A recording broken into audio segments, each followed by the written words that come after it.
ഇത് ഒമാനും ഇറാനും ആ കരാറിൽ ഒപ്പുവെക്കാൻ ഇനി കുറച്ച് മണിക്കൂറുകളായിരിക്കാം ഒരു പക്ഷേ കാണുക. കാരണം അന്തിമ ഘട്ടത്തിലെ ഏത് നിമിഷവും അതിൽ ഒപ്പുവെക്കാം. ആ കരാറിലെ ഏറ്റവും പ്രധാനപ്പെട്ട കാര്യം എന്ന് പറയുന്നത് ഇനി ഹോർമുസ് വഴി ഒരിക്കലും ഈ ഇസ്രയേലിനോ അമേരിക്കയുടെ കപ്പൽ കടത്തി വിടില്ല എന്നുള്ളത് തന്നെയാണ്. അത്രയും കടുത്ത കാര്യങ്ങളോടുകൂടിയാണ് ഈ ഒരു കരാർ വരുന്നത്. മാത്രമല്ല ഇതിൽ നിന്ന് വളരെ വ്യക്തമാവുന്ന ഒരു കാര്യം, ഈ മിഡിൽ ഈസ്റ്റിൽ ട്രംപിനെ പറപ്പിക്കുകയാണ്. ഇനി അവിടെ ഒരു അവകാശവും അല്ലെങ്കിൽ ഞങ്ങൾ പറയുന്നത് നിങ്ങൾ കേൾക്കണം എന്ന് പറയുന്ന രീതിയൊന്നും ഇനി ട്രംപിന് ഒരിക്കലും ഉണ്ടായില്ല. അങ്ങനെ ഒരു മേൽക്കൈ തന്നെ ട്രംപിന്റെ എടുത്ത് മാറ്റുകയാണ്, അമേരിക്കയുടെ തന്നെ. അങ്ങനെ ആ ഒരു രീതിയിലേക്ക് യുദ്ധം എത്തിച്ചേർന്നു. ഇപ്പോൾ ഹോർമുസില് ബാക്കിയുള്ള എല്ലാ രാജ്യങ്ങൾക്കും നിയന്ത്രണത്തോടു കൂടി വരാൻ കഴിയുന്നു. അമേരിക്ക പൂർണ്ണമായിട്ടും അവിടുന്ന് തുടച്ചു മാറ്റുന്നു. ഇതിന്റെ ആവശ്യം ട്രംപിനുണ്ടായിരുന്നു. അല്ല, അതാണ് ട്രംപ് വരുത്തി വെച്ച വിന എന്നാണ് ഞാൻ ഏറ്റവും ചുരുങ്ങിയ വാക്കുകളിൽ അതിനെ വിശേഷിപ്പിക്കാൻ ഉദ്ദേശിക്കുന്നത്. അതായത് അമേരിക്കൻ പ്രസിഡന്റ് ഡൊണാൾഡ് ട്രംപിന് എന്തും ചെയ്യാമെന്നുള്ള അഹങ്കാരം ഉണ്ടായിരുന്നു. എന്തു ചെയ്താലും അത് മറ്റുള്ളവർ അംഗീകരിക്കും എന്നൊരു ധാർഷ്ട്യം ഉണ്ടായിരുന്നു. അംഗീകരിച്ചില്ലെങ്കിൽ താരിഫ് ഉയർത്തുന്നത് അടക്കമുള്ള കടുത്ത നടപടികൾ മുന്നോട്ട് വെച്ചുകൊണ്ട് ആ രാജ്യങ്ങളെ മുഴുവൻ വരുതിയിലാക്കുക എന്ന ലക്ഷ്യത്തോടു കൂടി മുന്നോട്ട് പോകാൻ കഴിയും. അങ്ങനെ താരിഫ് ഉയർത്തുന്ന അടക്കമുള്ള നടപടികൾ സ്വീകരിച്ചു കഴിഞ്ഞാൽ ഈ രാജ്യങ്ങൾ മുഴുവൻ ഭയന്ന് തനിക്കൊപ്പം നിൽക്കും, അല്ലെങ്കിൽ താൻ പറയുന്നത് ചെയ്യേണ്ടി വരും എന്ന ഒരു അഹങ്കാരം, ധാർഷ്ട്യം ട്രംപിന് കാലങ്ങളായിട്ടുണ്ട്. ഇപ്പോൾ ഏറ്റവും ഒടുവിൽ ഇന്ന് ട്രംപ് പറഞ്ഞത്, ഇപ്പോൾ യുക്രൈൻ റഷ്യ യുദ്ധം കൊടുമ്പിരി കൊള്ളുകയാണ്. റഷ്യയുടെ ആക്രമണം യുക്രൈന് നേരെ ശക്തമായിട്ടുണ്ട്. റഷ്യക്ക് കാര്യമായ തകരാറുകൾ ഉണ്ടാകുന്നുണ്ട് എങ്കിലും റഷ്യ തിരിച്ചടിക്കുക തന്നെയാണ്. അപ്പോൾ അവിടെ റഷ്യയുടെ സമ്പദ് വ്യവസ്ഥ തകർന്നാലേ ഈ യുദ്ധത്തിൽ നിന്ന് റഷ്യ പിന്നോട്ട് പോകൂ, അല്ലെങ്കിൽ യുക്രൈൻ അനുകൂലമായിട്ടുള്ള നിലപാട് ഉണ്ടാകൂ, അല്ലെങ്കിൽ ആ ഒരു സാഹചര്യം ഉണ്ടാകൂ എന്ന് തിരിച്ചറിഞ്ഞ അമേരിക്ക ഇപ്പൊ ചെയ്യുന്നത്, റഷ്യയിൽ നിന്ന് എണ്ണ വാങ്ങുന്ന രാജ്യങ്ങൾ, ഇന്ത്യ ഉൾപ്പെടെയുള്ള രാജ്യങ്ങൾക്ക് താരിഫ് വർദ്ധിപ്പിക്കാൻ വേണ്ടി തീരുമാനിക്കുകയാണ്. അസർബൈജാൻ, ഇന്ത്യ തുടങ്ങി ചൈന അടക്കമുള്ള രാജ്യങ്ങൾക്ക് റഷ്യയിൽ നിന്ന് എണ്ണ വാങ്ങുന്നത് കൊണ്ട് മറ്റു വിഷയങ്ങളിൽ താരിഫ് ഏർപ്പെടുത്താൻ അമേരിക്ക തീരുമാനിക്കുന്നു എന്നുള്ളതാണ് ഇന്ന് വന്ന വാർത്ത. അങ്ങനെ ലോക രാജ്യങ്ങളെ മുഴുവൻ തങ്ങളുടെ താല്പര്യങ്ങൾക്ക് അനുസൃതമായി കൊണ്ടുവരാൻ വേണ്ടി ട്രംപ് നടത്തുന്ന നിരവധി നീക്കങ്ങളുടെ ഒരു ഭാഗം തന്നെയാണ് നമ്മൾ ഹോർമുസിൽ കണ്ടത്. ഹോർമുസ് കടലിടുക്ക് എന്ന് പറയുന്നത് ഞങ്ങളുടേതാണ്, അല്ലെങ്കിൽ ട്രംപിന്റെ പേരിടും, ട്രംപ് ആണ് അവിടെ കാര്യങ്ങൾ തീരുമാനിക്കേണ്ടത് എന്ന നിലയിലേക്ക് അമേരിക്കയും ട്രംപും ഇറങ്ങി പുറപ്പെടുകയാണ്. മറ്റൊരു രാജ്യത്തിന്റെ പരമാധികാരത്തിലേക്ക് കടന്നു കയറിയുള്ള ഒരു ആക്രമണമാണ് നമ്മൾ ഇറാനിൽ കണ്ടത്, വെനസ്വലയിൽ കണ്ടത് അതാണ്. അപ്പൊ അങ്ങനെ എന്തും ഇവിടെയൊക്കെ ചെയ്യാം, പശ്ചിമേഷ്യയിൽ എന്ത് തോന്നിയാസവും കാണിക്കാം. GCC രാജ്യങ്ങളൊക്കെ ട്രംപിന് മുന്നിൽ ഭയഭക്തി ബഹുമാനത്തോടെ നിൽക്കും എന്ന് കരുതിയിരുന്ന ട്രംപിന്റെ മണ്ടക്കിട്ട് കൊടുത്ത അടിയാണ് ഇപ്പോൾ ഇറാൻ കൊടുത്തിരിക്കുന്നത് എന്നുള്ളതാണ് ഇതിൽ ഏറ്റവും പ്രധാനപ്പെട്ട കാര്യം. അതായത് ഹോർമുസിൽ പ്രശ്നം ഉണ്ടാക്കിയത് ട്രംപാണ്. പശ്ചിമേഷ്യയെ മുഴുവൻ ഈ ദുരിതത്തിലേക്ക് തള്ളിവിട്ടത് ട്രംപാണ്. ലോകത്തെ മുഴുവൻ ഇപ്പോൾ ഇന്ധനക്ഷാമം അടക്കം, വിലക്കയറ്റം അടക്കമുള്ള ഒരു വലിയ പ്രശ്നത്തിലേക്ക് തള്ളിവിട്ടത് ട്രംപാണ്. അതിനപ്പുറം ഇനി വരാൻ പോകുന്ന ഒരുപാട് വിപത്തുകൾക്ക് കാരണം അത് സാമ്പത്തിക മേഖലയുടെ തകർച്ചവും വിലക്കയറ്റവും പട്ടിണിയും അടങ്ങുന്ന ഒരുപാട് പ്രശ്നങ്ങൾ ഇനി ഇതിങ്ങനെ തുടർന്നാൽ വരും.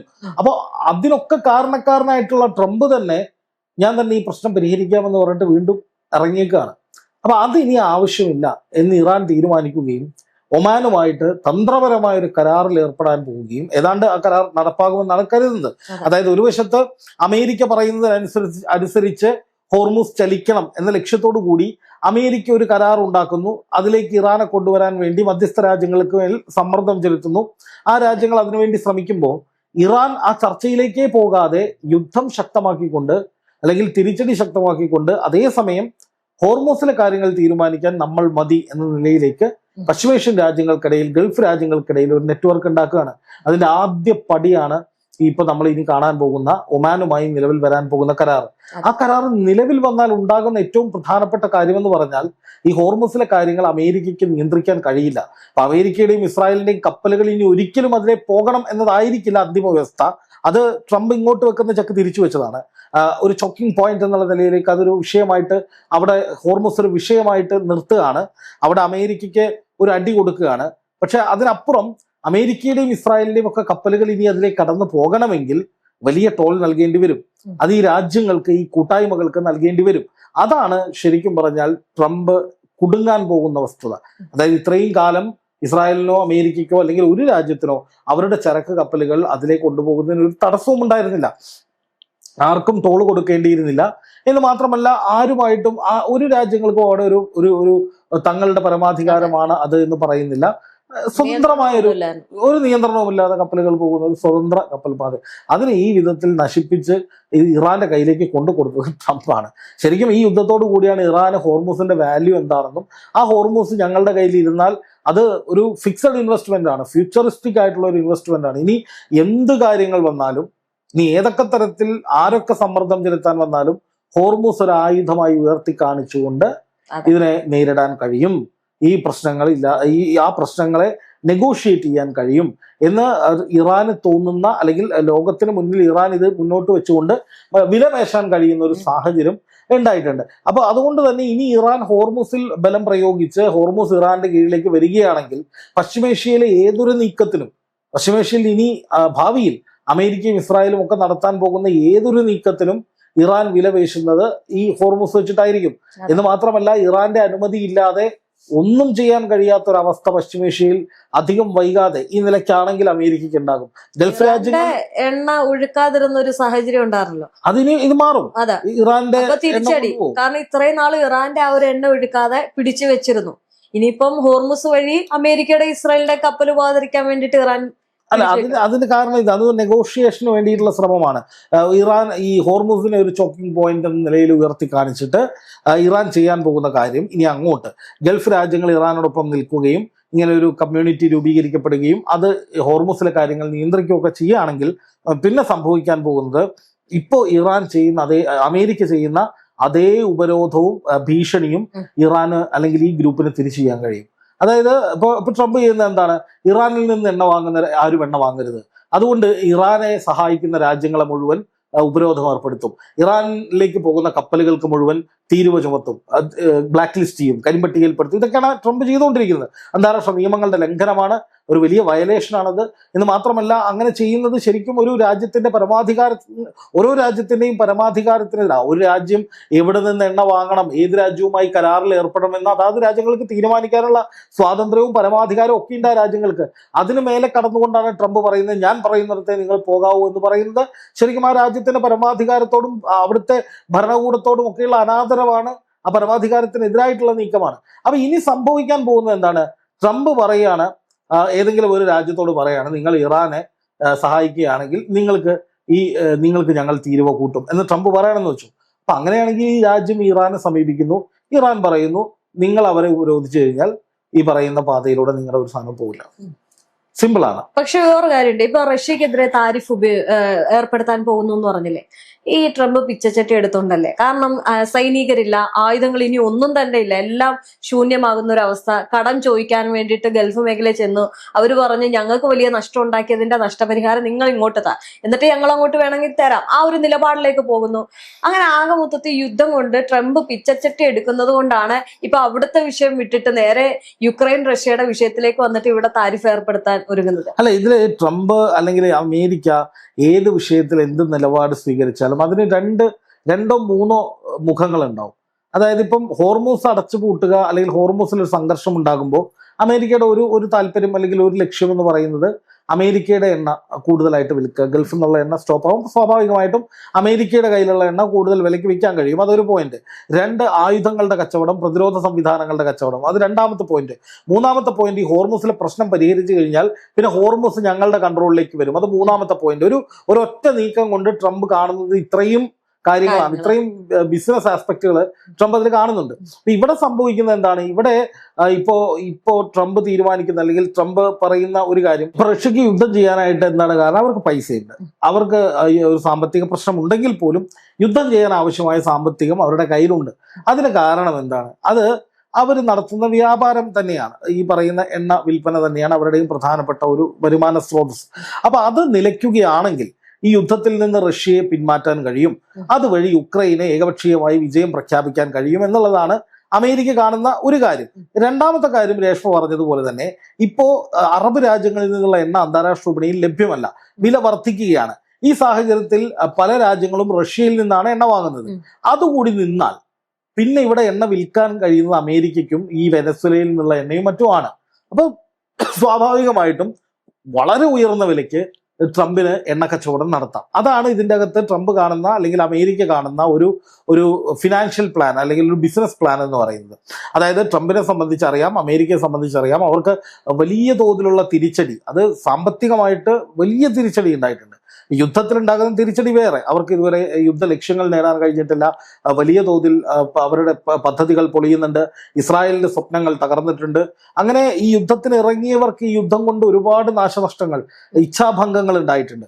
അതുപോലെ തന്നെ സാമ്പത്തികമായിട്ടും പ്രതിരോധ രംഗത്തും ആയുധങ്ങളുടെ കാര്യങ്ങൾ പറയുകയാണെങ്കിൽ പോലും അവർക്കത് വലിയ നഷ്ടമാണ് ഉണ്ടാക്കിയിട്ടുള്ളത്.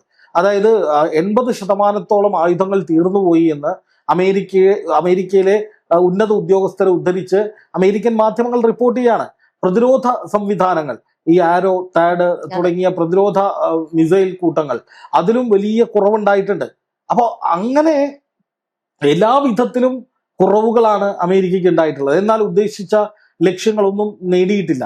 ഇപ്പോൾ അമേരിക്ക വിചാരിച്ചിട്ടുണ്ടാവുക ഇറാൻ കൈവശപ്പെടുത്തിയാൽ ഹോർമുസിൽ ടോൾ പിരിക്കാം. ഹോർമുസിൽ ടോൾ പിരിക്കുക എന്നുള്ളത് ഒബ്വിയസ്ലി അമേരിക്കയുടെ സ്വപ്ന പദ്ധതിയാണ്. അതുപോലെ തന്നെ ഇറാനിലെ എണ്ണ സമ്പുഷ്ടീകരിച്ച യുറേനിയം, ഇതൊക്കെ കിട്ടുമെന്ന് പറഞ്ഞിട്ടാണ് ഇവർ ഈ യുദ്ധത്തിന് ഇറങ്ങുന്നത്. ഒരു വലിയ ബിസിനസ് പ്രൊജക്റ്റാണ്. ശരിക്കും പറഞ്ഞാൽ അതൊരു ബിസിനസ് പ്രൊജക്ട് എന്ന രീതിയിൽ തന്നെയാണ് ട്രംപ് കൈകാര്യം ചെയ്യുന്നത്. ഇസ്രായേലിന്റെ ബാക്കപ്പോട് കൂടിയിട്ടുള്ള ഒരു ബിസിനസ് പ്രൊജക്ട്. ഇസ്രായേലിനെ സംബന്ധിച്ച് അവർക്കൊന്നും വേണ്ട. അവർ പറഞ്ഞിട്ടുള്ളത് ഞങ്ങൾക്കെതിരായ ഭീഷണി ഇല്ലാതാക്കുക എന്നുള്ളതാണ്. ശരിക്കും കൊട്ടേഷൻ കൊടുക്കുമ്പോൾ അറിയില്ല, അവനെ അടിച്ച് നിലംപരിശാക്കണമെന്ന് പറയാം. ഈ പറയുന്ന കൊട്ടേഷൻ എടുത്ത ആൾക്ക്, ഈ കൊട്ടേഷൻ ഏൽപ്പിച്ച ആൾ തന്ന ഒരാള് മൂന്നാമതൊരാളെ ആക്രമിക്കാനാണല്ലോ കൊട്ടേഷൻ തരിക. ഈ മൂന്നാമത്തെ ആള് കൊട്ടേഷൻ എടുത്ത ആളുടെ ഒരു ശത്രു കൂടിയാണ് എന്ന് വിചാരിക്കുക. അങ്ങനെയാണെങ്കിൽ അത് ഒരു എന്താ പറയാ, യോഗി ഇച്ഛിച്ചതും വൈദ്യൻ കൽപ്പിച്ചതും എന്ന് പറയുന്ന പോലത്തെ ഒരു അവസ്ഥ. ഇത് തന്നെയാണ് ഈ ഇറാന് സംഭവിച്ചത്, ഈ ഇറാൻ വിഷയത്തിൽ അമേരിക്കയ്ക്ക് സംഭവിച്ചത്. അപ്പോൾ അമേരിക്ക ഇത്രയധികം വലിയ നേട്ടങ്ങൾ ഒറ്റയടിക്ക് ഉണ്ടാകും. ഇസ്രായേലിനെ തൃപ്തിപ്പെടുത്താൻ കഴിയും, ഇസ്രായേലിന് വിശ്വാസം ആർജിക്കാൻ കഴിയും, ഇസ്രായേലിന് കൂടുതൽ സഹായങ്ങൾ എന്തായാലും അതുവഴി ഉണ്ടാകും.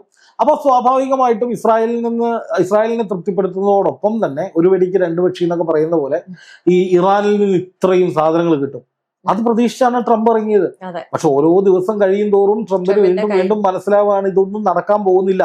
ഇറാന്റെ കരുത്ത് എന്താണെന്ന് ഗൾഫ് രാജ്യങ്ങൾ തിരിച്ചറിഞ്ഞു. അതാണ് ഇതിലെ ഏറ്റവും വലിയ പോയിന്റ്. ഇറാന്റെ കരുത്ത് എന്താണെന്ന് ഗൾഫ് രാജ്യങ്ങൾ തിരിച്ചറിഞ്ഞു. അമേരിക്കയെ നേരിടാൻ പറ്റിയ ഒത്ത പോരാളിയാണ് ഇറാൻ എന്ന് ഗൾഫിന് മനസ്സിലായി. അമേരിക്ക പറയുന്നതും കേട്ട് ഇനി ഇറാനെ ചൊറിയാൻ ചെന്നാൽ ഞങ്ങളുടെ നിലനിൽപ്പിനെ അത് ബാധിക്കുമെന്ന് അറബ് രാജ്യങ്ങൾ ഭയപ്പെട്ടു. സൗദി അടക്കം ഇപ്പോൾ ഇറാനുമായി അനുകൂലമായ ഒരു തീരുമാനത്തിലേക്ക് വരാൻ ശ്രമിക്കുന്നതിന് കാരണമെന്ന് പറയുന്നത് ഹൂത്തികൾ സൗദിയിൽ കൊടുത്ത അടിയാണ്. ഹൂത്തികൾ എന്ന് പറയുന്ന ആ ഗ്രൂപ്പിന് വലിയ തോതിൽ ശക്തിയുണ്ട്. ആ ഗ്രൂപ്പിലേക്ക് പണവും ആയുധങ്ങളും ഒക്കെ എത്തുന്നുണ്ട്. അവരെ എങ്ങനെ വിചാരിച്ചാലും തങ്ങൾക്ക് തോൽപ്പിക്കാൻ കഴിയില്ല. അല്ലെങ്കിലും ഈ ഹൂത്തികൾ എന്ന് പറയുന്ന ഗ്രൂപ്പ് ഒന്നിനും മടിക്കാത്ത ആളുകളാണെന്നാണ് പറയാം. അപ്പൊ അവരെ സംബന്ധിച്ച് അവർ കൂടുതൽ പവർഫുൾ ആയിട്ട് സൗദിക്ക് നേരെ അടിക്കുമ്പോൾ സൗദിയെ സംബന്ധിച്ച് ഇനി അമേരിക്കയുടെ കൂടെ നിന്നിട്ട് അമേരിക്ക പറയുന്നത് കേട്ടാൽ നിലനിൽക്കാൻ കഴിയില്ല. ആ ഭയവും ആ തിരിച്ചറിവുമാണ് ശരിക്കും പറഞ്ഞാൽ ഇപ്പോ ഇറാൻ വിഷയത്തിൽ ഗൾഫ് രാജ്യങ്ങൾ ഒറ്റക്കെട്ടായിട്ട് ഇറാൻ പറഞ്ഞതുപോലെ ഈ ഹോർമൂസ് അടക്കമുള്ള കാര്യങ്ങൾ നമുക്ക് തീരുമാനിച്ചാൽ പോരെ എന്ന ഇറാന്റെ ആ വാദം ഇവർ അംഗീകരിക്കാൻ ഉണ്ടാകുന്ന, അല്ലെങ്കിൽ അതിലേക്ക് കൂടുതൽ ആഭിമുഖ്യം കൊടുക്കാനുണ്ടായ കാരണമെന്ന് പറയുന്നത് അമേരിക്കയെ കൊണ്ട് കൂട്ടിയാൽ കൂടില്ല എന്ന് തിരിച്ചറിഞ്ഞിട്ട് തന്നെയാണ്. അല്ലെങ്കിൽ സൗദിക്ക് ഒരു പ്രശ്നം വന്നപ്പോൾ അമേരിക്ക അവിടെ ഇടപെട്ടിട്ടില്ല. ഹൂത്തികൾക്ക് നേരെ അമേരിക്ക ആയുധമെടുത്തിട്ടില്ല. എന്താ കാരണം? ഇപ്പൊ തന്നെ ഹോർമൂസ് അടഞ്ഞു കിടക്കുകയാണ്. ഈ ബാബൽ മന്ദബിലെ അമേരിക്കൻ കപ്പലുകളെ ഇറാൻ ഈ പറയുന്ന ഹൂത്തികൾ ലക്ഷ്യം വെച്ചാൽ അമേരിക്കയ്ക്ക് അത് തടയാൻ പറ്റില്ല. തിരിച്ചടി ശക്തമാകും. അപ്പൊ അത്രയും ഭയത്തിന് നടുവിൽ അമേരിക്ക എത്തപ്പെട്ടപ്പോഴാണ്, അല്ലെങ്കിൽ അമേരിക്ക അത്രയും ഭയന്നു എന്ന് ഗൾഫ് രാജ്യങ്ങൾ തിരിച്ചറിഞ്ഞപ്പോഴാണ് ഇറാൻ അനുകൂലമായൊരു ട്രെൻഡ് ഉണ്ടാവുന്നത്. ശരിക്കും പറഞ്ഞാൽ ഇറാൻ അമേരിക്കയെ പറപ്പിച്ചു വിടുന്നത്. ഇതുവരെ അമേരിക്ക നേരിടാത്തൊരു വലിയ തിരിച്ചടിയാണ് പശ്ചിമേഷ്യയിൽ നിന്ന് ഇപ്പൊ കിട്ടിയത്. ഇനി അതിൽ നിന്ന് കരകയറുക എന്നുള്ളത് അമേരിക്കയെ സംബന്ധിച്ച് എളുപ്പമല്ല. ഇറാനെ സംബന്ധിച്ച് ഇത് രക്ഷപ്പെടാനും മുന്നോട്ട് പോകാനും ഒരു വലിയ കൂട്ടായ്മയെ നയിക്കാനും ഒക്കെയുള്ള അവസരമാണ് വരുന്നത്. അധികം വൈകാതെ അതിലേക്ക് കാര്യങ്ങൾ എത്തുമെന്നാണ് ഞാൻ മനസ്സിലാക്കുന്നത്. അങ്ങനെ വന്നാൽ അവസാനിക്കുകയാണ്. ഇറാൻ കേന്ദ്രീകൃതമായി പശ്ചിമേഷ്യയിൽ ഗൾഫ് രാജ്യങ്ങൾക്കിടയിൽ തീരുമാനങ്ങൾ ഉണ്ടാവുകയും ഇറാൻ കേന്ദ്രീകൃതമായിട്ട് ഇവർ ഒന്നിച്ച് തീരുമാനങ്ങൾ കൈക്കൊണ്ട് മുന്നോട്ട് പോവുകയും ചെയ്യുകയാണെങ്കിൽ അമേരിക്ക ഇത്രയും കാലം നടത്തി വന്ന മുതലെടുപ്പ്, ഇത്രയും കാലം ഉണ്ടാക്കിയിട്ടുള്ള നേട്ടങ്ങൾ അല്ലെങ്കിൽ ആധിപത്യം, ഇതെല്ലാം വളരെ വേഗത്തിൽ അവസാനിക്കാൻ പോവാണ് എന്ന് തന്നെയാണ് ഞാൻ മനസ്സിലാക്കുന്നത്.